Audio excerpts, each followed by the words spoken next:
Kisah seorang anak yang selalu peringkat 23 di kelas tapi membuat kagum semua orang.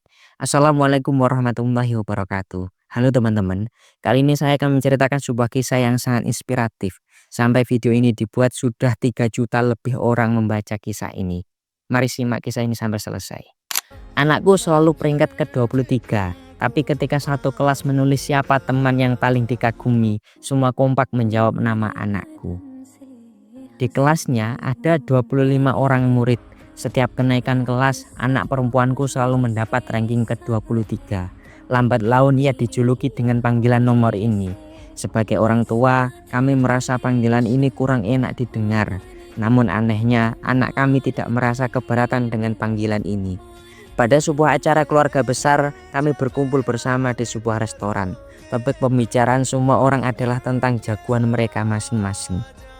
Anak-anak ditanya apa cita-cita mereka kalau sudah besar. Ada yang menjawab jadi dokter, pilot, arsitek, bahkan presiden. Semua orang pun bertepuk tangan. Tapi anak perempuan kami terlihat sangat sibuk membantu anak kecil lainnya makan. Semua orang mendadak teringat kalau hanya dia yang belum mengutarakan cita-citanya. Didesak orang banyak, akhirnya dia menjawab. Saat aku dewasa, cita-citaku yang pertama adalah menjadi seorang guru TK, memandu anak-anak menyanyi, menari, lalu bermain-main.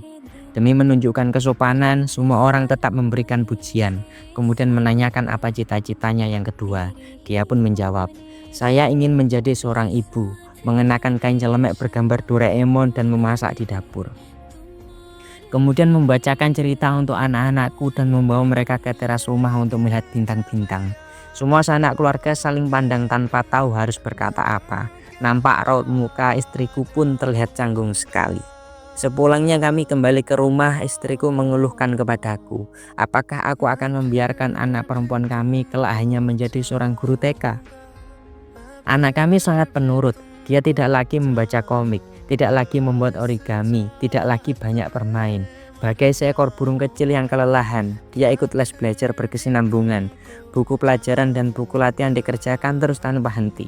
Sampai akhirnya tubuh kecilnya tidak bisa bertahan lagi terserang flu berat dan radang paru-paru.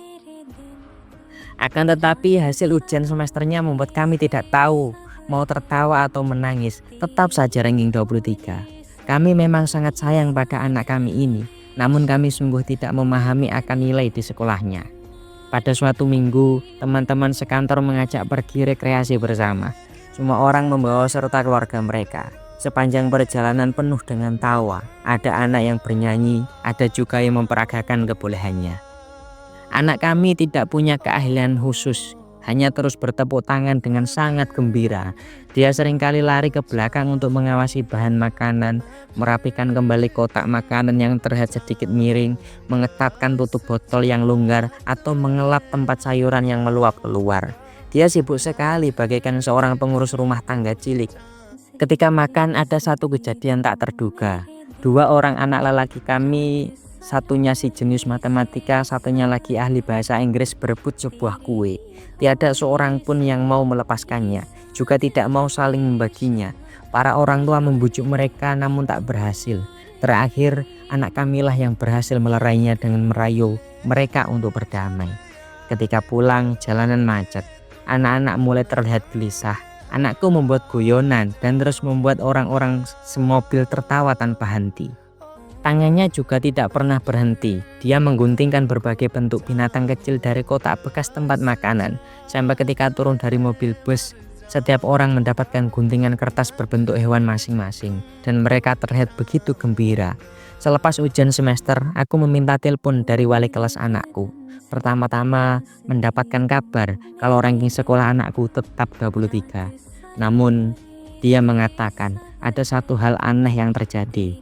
Hal yang pertama kali ditemukannya selama lebih dari 30 tahun mengajar. Dalam ujian bahasa ada sebuah soal tambahan.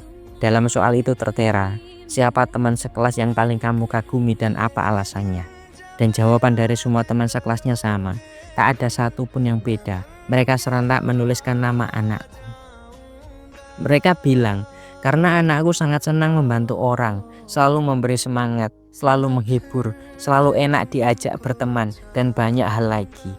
Si wali kelas memberi pujian, anak bapak ini kalau bertingkah laku terhadap orang benar-benar nomor satu.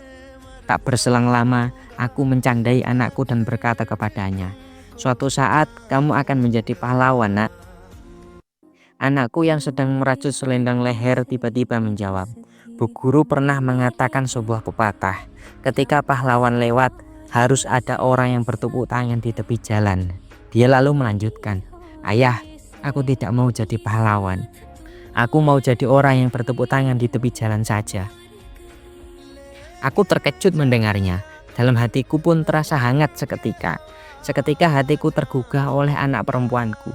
Di dunia ini banyak orang yang bercita-cita ingin menjadi seorang pahlawan, jadi orang-orang hebat atau orang terkenal. Namun, anakku memilih untuk menjadi orang yang tidak terlihat, seperti akar sebuah tanaman, tidak terlihat, tapi dialah yang mengokohkan, dialah yang memberi makan, dan dialah yang menyangga kehidupan yang lain. Luar biasa sekali si anak ini. Kisah ini sudah dibaca di platform TikTok sebanyak 3 juta kali lebih. Dan kita lihat komentarnya, The Real Itachi. Teman-teman kalau penyuka Naruto pasti tahu Itachi. Dia tidak terlihat tapi perangnya untuk negara Konoha, untuk desa Konoha sangat luar biasa. The Real Itachi.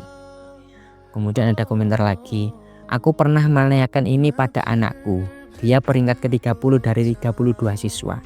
Sedangkan kakak dan adik-adiknya termasuk siswa berprestasi.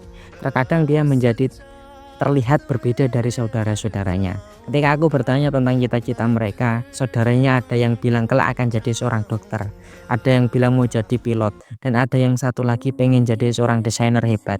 Tapi ketika aku bertanya kepadanya, dia hanya bilang, cita-citaku ingin melihat kakak-kakak dan adik-adik menggapai cita-citanya.